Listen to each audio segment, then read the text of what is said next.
दोस्तों स्वागत है मेरे YouTube चैनल हिंद की झलक में। एक नई जगह की नई कहानी के साथ आपके सामने आए हैं। Please subscribe my channel. सलाम, मसनून आदाब पेश करते हैं दोस्तों।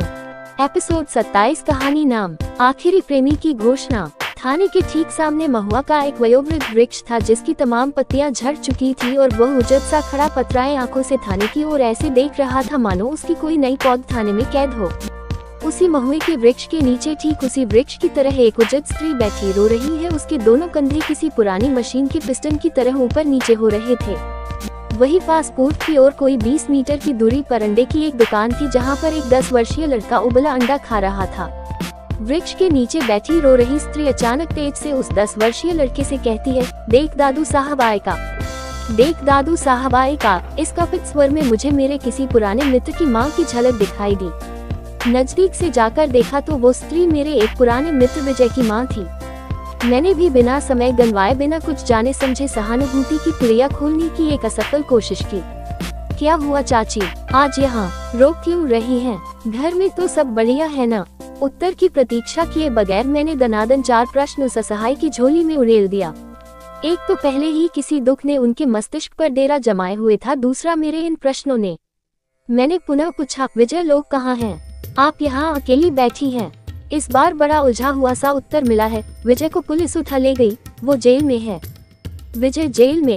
क्यों, क्या हो गया? मैं पूछा। स्त्री बिना कुछ बोले चीख को दबाकर फफक कर रोने लगी। उसके दोनों कंधे पुनः मशीन के पिस्टन की तरह ऊपर नीचे होने लगे। उधर वो लड़का अंडा खाकर पलाश का पत्ता और उस पत्ते में बची कुची कुछ चटनी बीच सड़क पर फेंककर शर्ट की बांह से मुंह को पोंछते हुए थाने के अंदर घुस गया।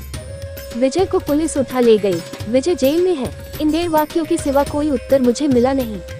विजय की मां का यह उत्तर मुझे बड़ा आश्चर्यचकित करने वाला लगा। शायद मेरा आश्चर्यचकित कहना आपको भी तनिक आश्चर्यचकित कर रहा हो, किंतु लगा कुछ ऐसा ही, क्योंकि लड़के जितना खुलकर दोस्तों सहपाठी के साथ रहा करते हैं शायद उतना माँ बाप के सामने नहीं।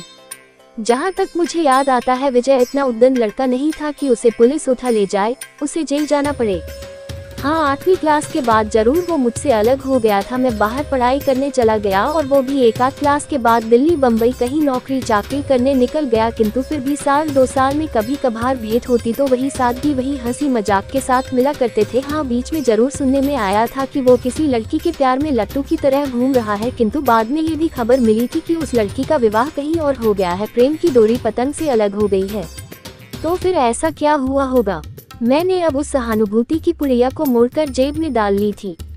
परिचित लोगों के सामने अक्सर सहानुभूति की पुड़िया खाली ही निकल जाया करती है। मुझे अब ये जानना अधिक तर्कसंगत लगने लगा था कि यह जेल गया किस मामले में।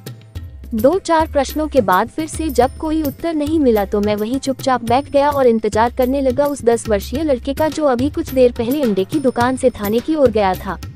वहाँ पर मुझे बैठे तकरीबन 5 मिनट हुए होंगे कि तभी सामने से रामसूरत भैया, विजय के पापा, इन्हें भैया इसलिए कहता हूँ कि ये मेरे पिताजी को काका कहकर संबोधित करते हैं, राजश्री चबाते हुए उसी महुआ के पास मोटरसाइकिल रोकते हैं। उन्हें देखते ही मेरी उलझन कुछ कम होने लगी।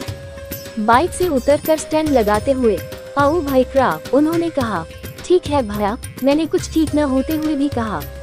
कहाँ? आगे वो और कुछ बोलते कि मैंने बीच में उनकी बात को काटते हुए कहा कि भैया विजय को पुलिस ले गई, चाची ने अभी अभी बताया। क्यों, क्या कर दिया उसने?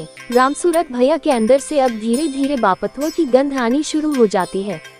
एहन लाइक रहा ओआमा तारानकन तारानकन तारानकन, उन्होंने कहा। काहे का होएगा ऐसन? मैंने पूछा। का बताए दादू, सूरजपाल के बिटिया का जनते है?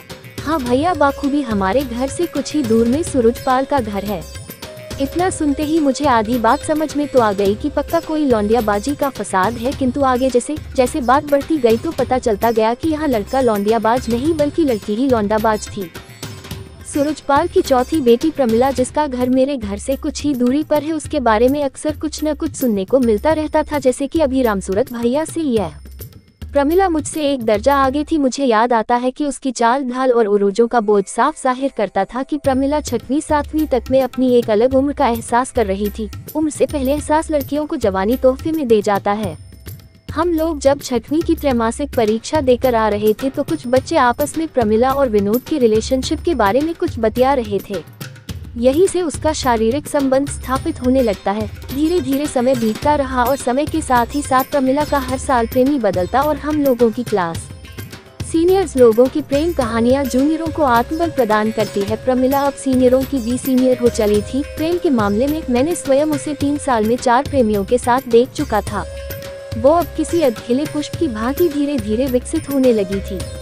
कली जब पूर्ण रूप से खिलने वाली थी अर्थात 10वीं में दाखिला लेने वाली थी तो मुझे पढ़ाई के लिए बाहर भेज दिया गया, किंतु उसी वर्ष सुनने में आया कि कली को नए भंवरों के प्रति आकर्षण अत्यधिक पैदा होने लगा है।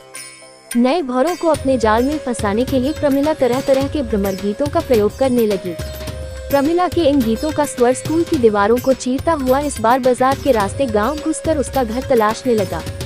प्रमिला तनिक घबराई, फिर कुछ ही क्षणों में यकायक मुस्कुरा उठी, क्योंकि इस बार प्रमिला ने अपनी ही जाति का प्रेमी खोज रखा था। शायद वह इसे आखिरी प्रेमी घोषित करना चाह रही थी और वह प्रेमी था विजय। किंतु जाति के भीतर भी एक जाति छिपी होती है और उस भीतरी जाति का नाम होता है गोत्र।